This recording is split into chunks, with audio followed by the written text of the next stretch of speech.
Or else, those are the demands tonight from hackers who shut down Fulton County's government. Atlanta News First Patrick Quinn is live tonight outside the Fulton County Government Center. Patrick, hackers revealed a new deadline for when they could release some unknown information.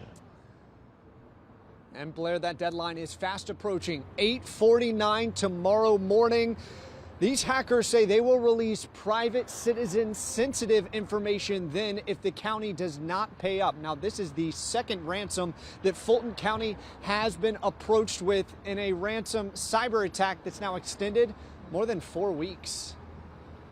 It's whack-a-mole. And again, it's not just one bad actor, it's multiple organizations. Last week, it appeared the bad guys suspected of hacking into Fulton County had been caught when the feds announced indictments to 5 associates tied to the ransomware group LockBit.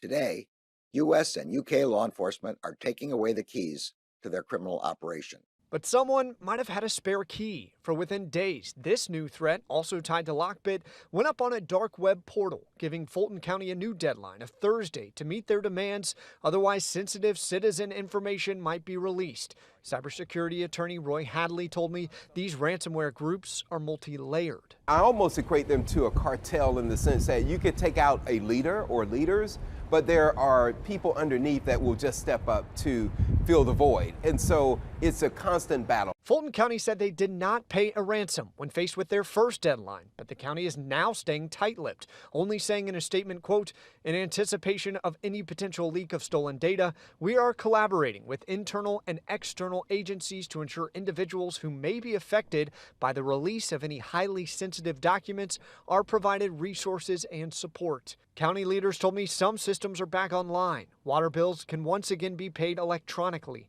and the juvenile court online system is accessible.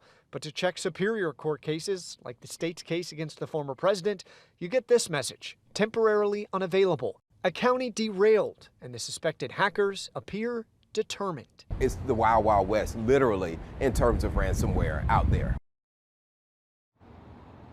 And as this ransom deadline approaches, one of the biggest questions tonight is what personal information could be compromised? And the county said, honestly, we don't know. If that means birth dates or social security numbers or health information, that the county did say they will notify anyone if this information is leaked as legally required. We're live in downtown Atlanta. Patrick Quinn, Atlanta News First.